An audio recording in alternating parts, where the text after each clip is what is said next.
Hi, Tim Skell here, ABB HVAC Application Engineering.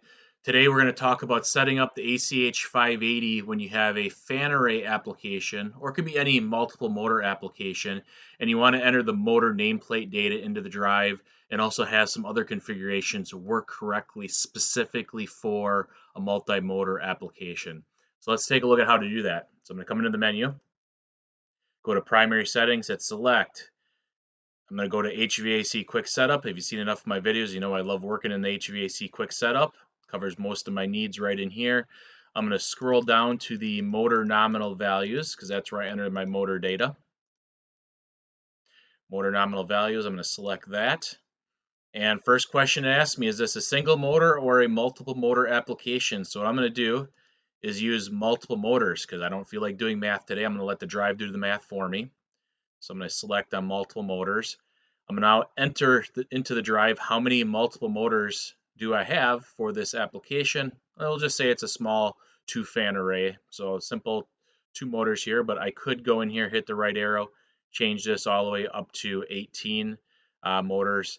Technically, the drive could run more than 18 motors, but at some point you get to an application-wise, does it make sense for a single drive to run all 18 motors or not? Or should we go with more of a maybe 1 drive per row or 1 drive per column or a checkerboard approach to that fan array?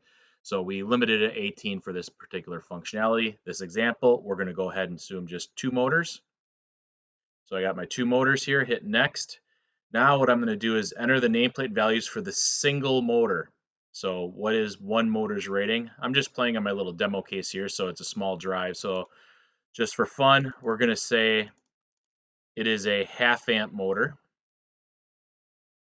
So all of my motors, both of my motors, each are 1/2 each. I can go ahead and enter my speed of the motor. I can enter the voltage. So I'll say it's 1760 RPM motors at 460 volt. I can enter the frequency of the motor. I can also enter the horsepower of my specific motor. So let's go into here and let's say it is a 1/2 horsepower motor. So each one is a 1/2 horsepower. So 1/2 amp motor, 1/2 horsepower. I'm letting the math be really easy today. So there's some other information. It's not too critical. Things like your power factor, your motor, you can skip over that. Now I'm going to come into here and hit next. So I got my summary. It's telling me I got 2 motors. Each one is a 1/2 amp. Each one is a 1/2 horsepower. Then it tells me, hey, combined, all my motors together are 1 amp and 1 horsepower. Now you can see why I picked easy numbers to make the math easy for us. If I wanted to, I could come in here and change any of these values if I realize I fat fingered something. So if I realize those motors are really 0.4 amps as an example, or 0.6 amps, I could go ahead and change that. You can see it updated my 0.6. Now I really have 1.2 amps total. So I've got my motor data in there correctly. And what's really, really cool about this is we also change other settings specific to a multi-motor application. So in my younger days, I taught a boatload of startup classes dating all the way back to the ACH550. One of the questions I would get, Tim, if I got a multiple motor application, what do I need to do to the drive that's different from the typical single motor application? So let's take a look at what those are. First off is it changes the start mode from normally it'd be a flying start to what we call constant time, but really what that is it breaks the motors on start, gets them all lined up, and then starts them together.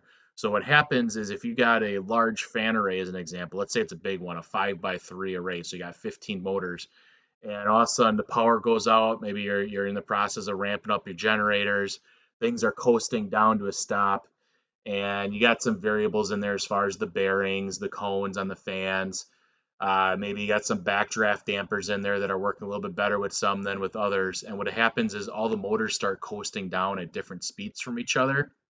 If you get too much of a delta from your fastest motor to your slowest motor, when the drive goes to try to do a flying start and catch all of those motors, it increases the chance of it tripping out on overcurrent if there's a big speed difference between your fastest and your slowest motor, because the drive is kind of just averaging them all together, and unfortunately the average is different from what each one is really running at. If all the motors are synced up really well, the flying start works okay, but we're assuming kind of the worst case that there's a chance that all those motors aren't synced up too well. Maybe another situation might be you got a stop command and maybe you don't have a good backdraft damper, and some of the fans are actually spinning backwards but at different speeds from each other. That's another reason why on the start, first thing you want to do is break everything to a stop and then ramp them up, so that way the drive does not trip out on an overcurrent. So a much more reliable solution when you do these kind of tricks in those kind of application situations. So the start mode has been automatically changed for us. What else? Energy optimizer has been disabled. So one of the neat things with the drive is it can vary the voltage based on frequency. Normally, that's how it works for just controlling speed, but it can also play with that voltage at a specific frequency to try to find that sweet spot for energy efficiency. Works good with a single motor application. When you get a multi-motor application, it just doesn't work as well because you got all those motors going on there. You just increase the chance of maybe getting a bad spot where maybe you'll stall out. So by default, we will disable the energy optimizer functionality so you don't have problems in that multiple motor configuration. Your volts per hertz ratio, similar to the previous conversation, it's just more reliable with a linear configuration than a squared configuration for your volts per hertz ratio in a multiple motor with induction motors. The magnetization time, just talking about how much it's braking the motors. We talked about it braking at first to bring the motors to a stop. So 3/4 of a second is how long it's going to brake those motors before it starts ramping them back up. It's letting you know that, hey, we're running in scalar mode. So there's scalar and vector mode in drives with induction motors, multiple motors. Typically, scalar, you're going to get better control and functionality at the end of the day when you got a multi-motor application, more reliability there. And of course, the last is the motor type. We're assuming it's an induction motor with these above settings. So if you did not have an induction motor, this is your flag to say, hey, let's take a look that maybe this isn't the right configuration for it. But a lot of what you're dealing with is going to be at the induction motors. And then another one of those little cool tricks that not everybody knows about is what about safeties? Typically, if I have like a high static safety on my fan array, or any fan application, if my safety opens up, typically I have my drive coast to a stop. But what we've done is we've set it to ramp to a stop if one of our safeties opens up. So why do we do that? Well, think of those situations where you got those quick generator transfer tests, and you might have those interposing relays between your safety and the drive on the digital inputs. What we found is when the power goes out quickly, the drive can ride through that a lot of times, but that 120 volt control relay just dropped out, which then tells the drive to stop. And if it's in a coasting situation, now you have that challenge of trying to catch multiple motors that are all coasting down, possibly at different rates from each other.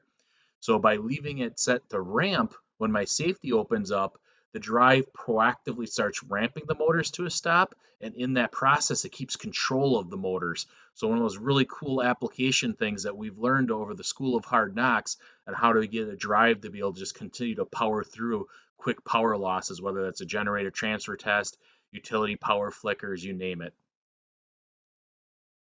So I'm going to go ahead and hit next now. Here's a chance if I wanted to change my limit. So let's say if I had that fan array and I realize at the end of the day I'm going to be going up to, let's say it's 82 hertz like my air handler 2 at the factory here. So max of 82 hertz, and go ahead and hit next. And now it just gives me one last chance. Hey, you're getting ready to exit the assistant. Do you want to save everything we just entered? Yes, go ahead and save it. And there you go. You just set up an ACH580 VFD to be able to run a multiple motor application. You went ahead and just told it how many motors you had, what the motor nameplate data was for a single motor. In this, we're assuming all the motors are identical. That's an important key part here with this functionality. And then also all those key parameters and settings that are a good idea to change because you got a multiple motor application. We went ahead and automatically changed those, gave you the summary of what we changed. So if you wanted to go back and override anything we changed, you can still go back and override it. So there you go, multiple motor setup with the ACH580. If you have any questions, reach out to your local ABB representative or your friendly ABB factory application engineer. Thank you.